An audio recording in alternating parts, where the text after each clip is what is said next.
state की मधुसु state की फंक्शन कनाने इनॉग्रेशन तौगदवा गवर्नर ना सु इनॉग्रेशन तौगदवा मधुबु सिनबा लांगबा स्टेट की फंक्शन शिरोई लिली स्टेट की फ्लावर ओरिबा मधुगी फंक्शन दुदा मधुगी सिनबा लांगबा तौरिबा टूरिज्म डिपार्टमेंट ना सिल्लिबा टूरिज्म डायरेक्टोरेट ना अरेंजमेंट तौरगा मणिपुर स्टेट ट्रांसपोर्ट डिपार्टमेंट की बस अमा अदु बस तुचु कनानो मयाम ने हेन खंगबि नुंगाई जर्नलिस्ट मयाम अमा मधुगी यामना तांगना थोकपा फंक्शन दु फुल्ली कवरेज तौननबा चटपा जर्नलिस्ट मयाम अमा तोंगबा गाड़ी दुबु मणिपुर थाई मणिपुर थारिबा लेवल से मधु मुथलु नपसन बाहाइबसी मुथतपनेबको मधुसु कनाना सेंट्रल फोर्स हाइब तारे अखोई खंगेबा हैरसु हैत्रसु मणिपुर की प्रजा सिंगी सही तरह मरी मंगा सेवा तौरम्बसे अखोई खंगेबा महारेजिमेंट हाइबसे करम्ब मखन की फोर्स नो करम्ब मखन की यूनिफॉर्म सेटपनो हाइबसी महारेजिमेंट हाइबसी गवर्नमेंट ऑफ इंडिया की मिनिस्ट्री ऑफ डिफेंस की मखाद लेबन ऑर्गेनाइजेशन लेब मयामा असम राइफल ना होम मिनिस्ट्री की मखादा बीएसएफ ना अदुगी मखादा आईटीडीपी गाना इंडो तिब्बतियन बॉर्डर पुलिस का से मसीजु गवर्नमेंट ऑफ इंडिया की तोंगान तोंगान बा ऑर्गेनाइजेशन सेंट्रल फोर्स नातनेबा अइना थमजनिंगिबदी मयाम ने खंगबिरे असम राइफल से होम मिनिस्ट्री मखादा डायरेक्ट लेबनी मसीना इंडो म्यांमार बॉर्डर गार्ड तौरे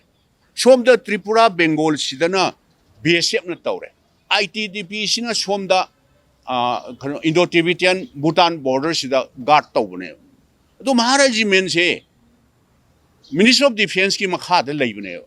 अदो अदुगुंबा यूनिफॉर्म सेट पर फोर्स ना मणिपुर मुथलु हाइबसे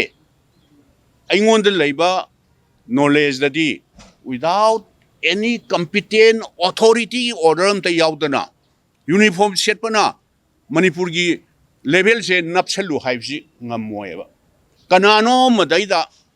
order tawriba competent authority whether it may be governor or security advisor or DGP kanano manipur gi praja singda choigre lale na tholaga akhoi choigre मसी ngakpiyu haidna moi hajana lemna haiho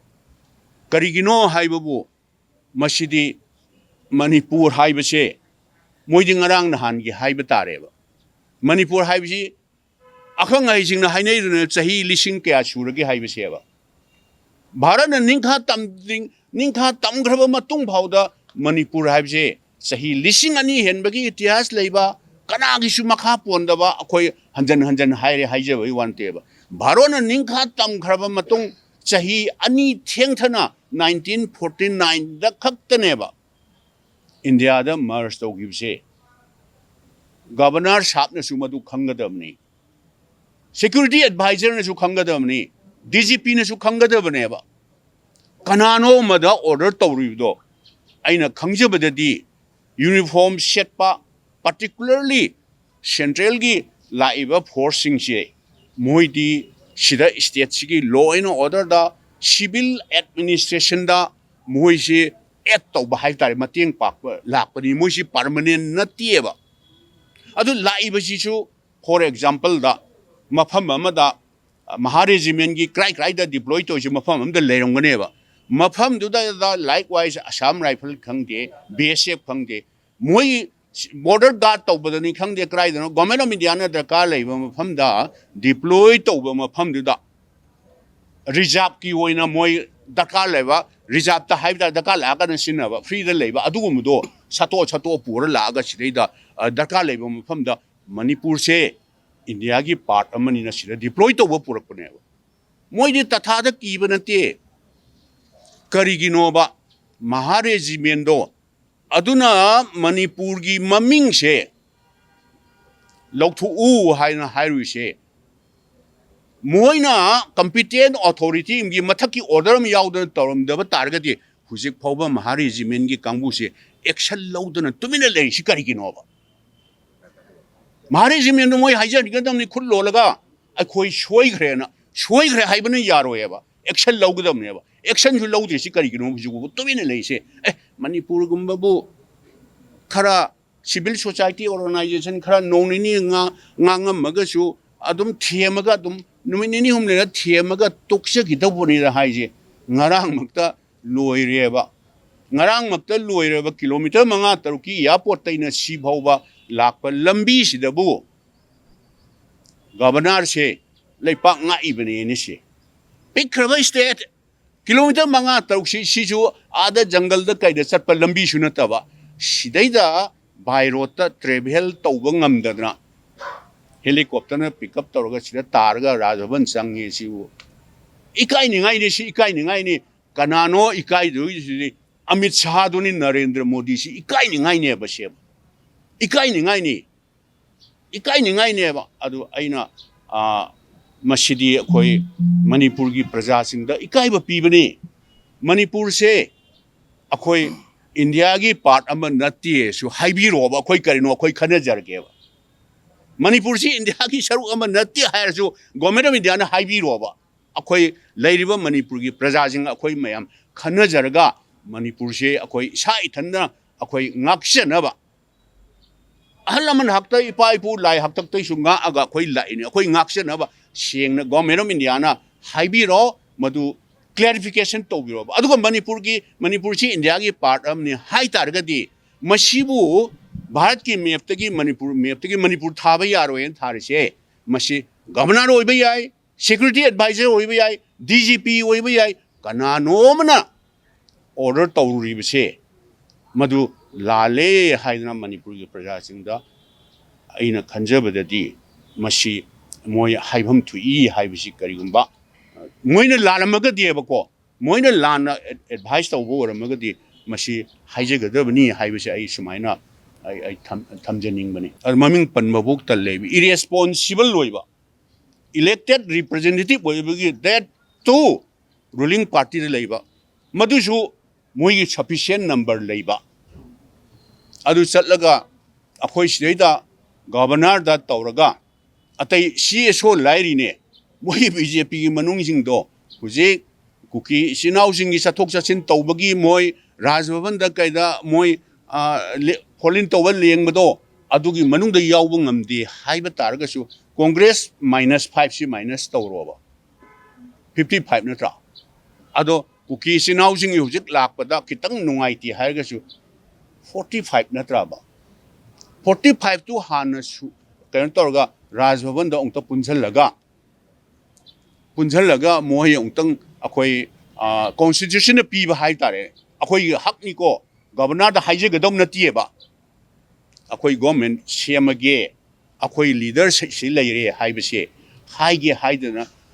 CSO पुंझन नबियु इकाइद्रा बसे इरेस्पोंसिबल लोइबा मदु statement नेना इदि सुमाइ थमजनिगे अदो होजि इबोमना हंगिबा को अखोई कांग्रेस की अखोई stand हाइबा दारे ngarang nahan gi manipur lokthu ibse aduna manipur lokthu ona hariba maharizmen oiro mada order toriyo mido manipur gi praja singda madu अखोई मियोई बसिदी सोइबा लानबा हाइबसिदी अदुम आई सुंगाइ रे मी सुंगाइ am सुंगाइ सोइगिबा लानगिबदुदी नुपा मसा थोना चोंगथोरा अगा